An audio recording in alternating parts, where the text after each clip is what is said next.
Assalamualaikum warahmatullahi wabarakatuh. Alhamdulillahi rabbil alamin wal aqibatu lil muttaqin wala udwana illa 'alal zalimin. Asyhadu an la ilaha illallah wahdahu la syarikalah wa asyhadu anna Muhammadan 'abduhu wa rasuluhu la nabiyya wa la rasula ba'dah.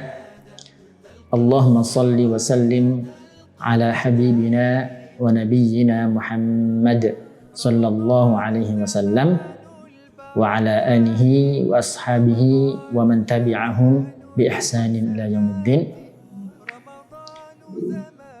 Ma'asyiral muslimin rahimani wa rahimakumullah. Ketika Allah Subhanahu wa taala berfirman membicarakan tentang ayat puasa dalam surat Al-Baqarah ayat 183. Ya ayyuhalladzina amanu kutiba alaikumussyam. Wahai orang-orang yang beriman, diwajibkan atas kalian untuk berpuasa.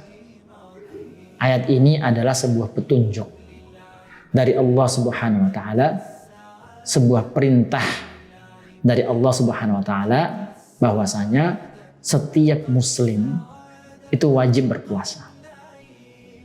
Setiap muslim wajib berpuasa. Muslim al-mukallaf, muslim yang telah mukallaf. Apa itu mukallaf? Yaitu yang telah balik dan berakal. Artinya dia tidak gila, maka siapapun mereka gak ada alasan untuk tidak berpuasa. Tidak ada alasan. Maka bagi siapapun yang meninggalkan puasa dengan sengaja tanpa uzur, maka dia adalah orang fasik.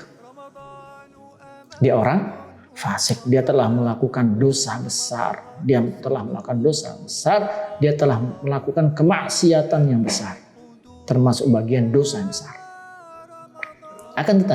Akan tetapi Allah Subhanahu wa taala dalam ayat selanjutnya kemudian memberikan keringanan, memberikan rukhsah, memberikan dispensasi. Karena sifat Allah Ar-Rahim, sifat Allah yang maha penyayang, cintanya Allah kepada hambanya, Allah memberikan keringanan. Nah, keringanan-keringanan ini atau kondisi-kondisi ini dikumpulkan dalam sebuah bait, dalam sebuah bait syair di mana dikatakan wa awadidus shaumil lati qad yuktafar.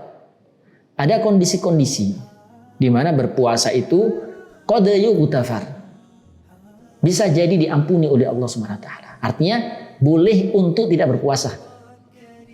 Lil mar'i fihal fitru tis'un tustatar.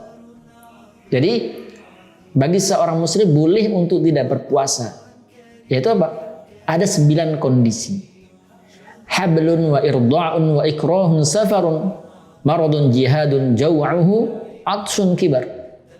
Yang pertama adalah seorang muslimah atau wanita hamil. Yang kedua adalah irda adalah menyusui.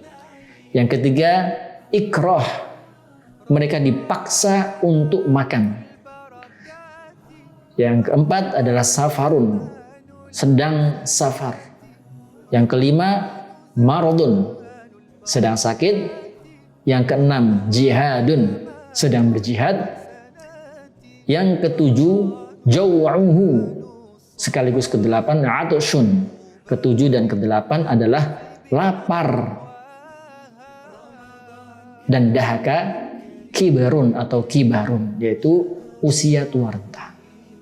Penjabaran dari bait syair ini akan kita jelaskan. Yang pertama dan kedua adalah hablun wa irda'un.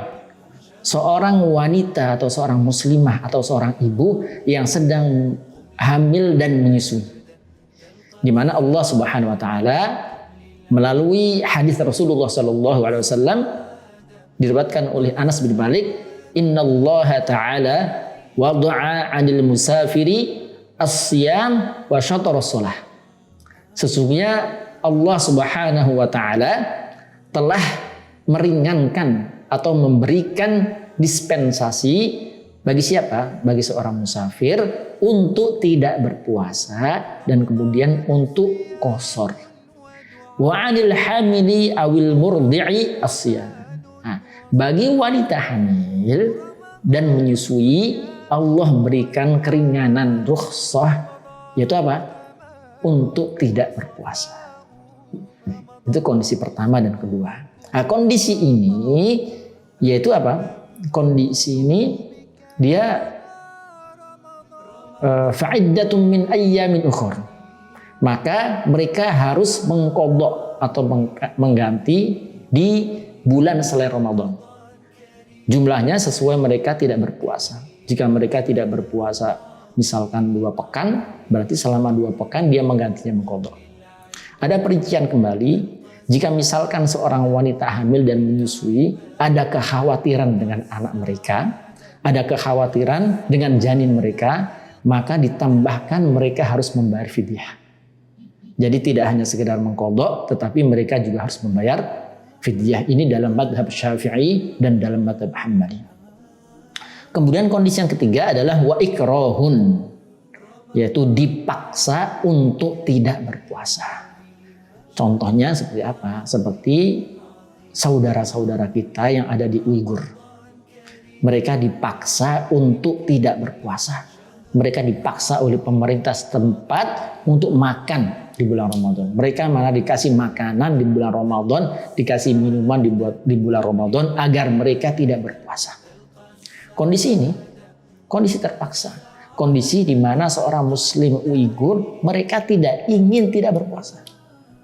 Tetapi karena terpaksa, akhirnya mereka tidak berpuasa. Nah, dalam hukum seperti ini, mereka bukan orang fasik. Mereka termasuk orang yang diperbolehkan untuk tidak berpuasa. Kemudian keempat adalah safarun. Tadi sudah kita bahas dalilnya dan juga di dalam Al-Quran, faman kana minkum maridun aw ala safar fa'iddatun min ayyamin ukhra. Orang safar itu juga mendapatkan keringanan. Safar yang bagaimana? Pertama, safar atau perjalanan bukan untuk bermaksiat. Bukan untuk bermaksiat. Boleh untuk ketaatan. Ketaatan maksudnya adalah menuntut ilmu, umrah, haji, silaturahmi, birrul walidain. Ataupun yang sifatnya mubah. Mau jalan-jalan, mau ke pantai, mau ke hotel, atau mau ke villa. Itu boleh. Asalkan tidak untuk bermaksiat. Itu yang pertama. Yang kedua, al-masafah, jarak. Safar itu dikatakan safar jika jaraknya telah memenuhi kriteria yang ditentukan oleh syariat. Berapa? Jaraknya 16 farsakh. 16 farsakh ini diperselisihkan oleh para ulama, tetapi dalam mazhab Syafi'i jarak minimal seseorang dikatakan safar adalah 89 km. Nah, sekarang kondisi kelima, marudun. Kondisi kelima diperbolehkan orang untuk tidak berpuasa adalah marudun karena sakit. Tetapi sakit diperinci kembali oleh para ulama. Faman kana minkum maridun. Barang siapa di antara kalian sakit. Sakit seperti apa? Ini bukan sakit hati ya. Bukan sakit kulit ya. Bukan sakit karena dengki ya. Tetapi sakit ada ketentuannya. Pertama, sakit yang membuat kepayahan. Artinya dia sedang sakit ketika dia memaksakan berpuasa, dia lemes, tidak mampu berbuat apa-apa, payah, kesakitan. Itu kondisi pertama. Kondisi kedua, sakit yang menyebabkan kematian. Jika dia memaksakan diri untuk berpuasa, bisa jadi dia akan meninggal. Yang ketiga adalah sakit yang menyebabkan semakin memperparah sakitnya. Jika dia sakit, kemudian dia memaksakan diri untuk berpuasa, jadi penyakitnya semakin parah. Yang keempat adalah sakit di mana ketika dia berpuasa, penyakitnya tidak kunjung sembuh. Jika dia memaksakan puasa, nggak sembuh-sembuh. Nah, 4 kondisi inilah di mana syar'i, di mana Allah Subhanahu wa taala memberikan keringanan untuk tidak berpuasa. Kondisi keenam adalah jihadun, yaitu sedang berjihad. Dicontohkan atau dulu para sahabat radhiyallahu anhu ketika berjihad dengan Rasulullah Shallallahu Alaihi Wasallam, para sahabat itu ada yang berpuasa, ada yang kemudian tidak berpuasa ketika dalam satu perjalanan. Dan Rasulullah Shallallahu Alaihi Wasallam tidak menegur yang baik yang berpuasa maupun yang tidak berpuasa. Artinya ikrar Rasulullah, pernyataan Rasulullah ini menandakan bahwasanya diperbolehkan ketika jihad untuk tidak berpuasa. Kemudian kondisi yang ke-7 dan ke-8 ini sama, jau'uhu atshun, kondisi lapar dan dahaga. Ada pertanyaan, ya kan? Ustaz, namanya puasa pasti lapar dan dahaga, berarti saya boleh dong tidak berpuasa kan? Bukan, jadi ada ketentuannya lagi. Lapar dahaga ya seperti apa? Lapar dahaga yang menyebabkan seseorang sakit, yang menyebabkan rusaknya organ tubuh mereka, yang menyebabkan panca inderanya rusak. Itu adalah kondisi di mana syar'i Allah Subhanahu wa taala membolehkan untuk tidak berpuasa. Dan kondisi-kondisi tadi semuanya adalah diqadha. Mereka punya hutang. Tidak kemudian mereka tidak berpuasa dan kemudian bebas, bukan. Tetapi fa'iddatun min ayyamin ukhra. Tetapi apa? Diganti di hari yang lain. Nah, itu namanya diqadha. Jadi mereka punya hutang. Dan hutang ini harus ditunaikan. Hutang kepada Allah jauh lebih wajib ditunaikan daripada hutang kepada manusia.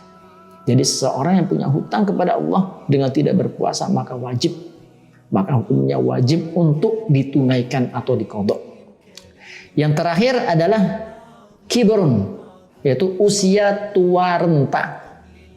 Ada kondisi di mana kakek kita atau mungkin orang tua kita, mereka tidak berpuasa karena tidak mampu, karena sudah tua renta. Maka di sini boleh untuk tidak berpuasa selama 30 hari. Dan kemudian apa? Tidak diqadha, tetapi apa? Dengan membayar fidyah. Kenapa? Mereka tidak mampu berpuasa. Dan ini adalah pendapat ijma' para ulama, kesepakatan para ulama, bahwasanya mereka dianalogikan dengan seseorang yang sakit terus-menerus tidak mungkin bisa sembuh. Maka orang tua dianalogikan dengan seperti itu. Maka apa? Mereka boleh untuk tidak berpuasa dan boleh juga untuk tidak mengqadha. Tetapi apa? Dibayar dengan fidyah. Membayar fidyah. Dalilnya mana? Di dalam Al-Quran. Wa 'alal ladzina yutiqunahu fidyatun tu'am miskin. Jadi bagi orang-orang yang tidak mampu berpuasa, mereka membayar fidyah, memberi makan kepada orang-orang miskin. Inilah 9 kondisi di mana syariat memperbolehkan untuk tidak berpuasa.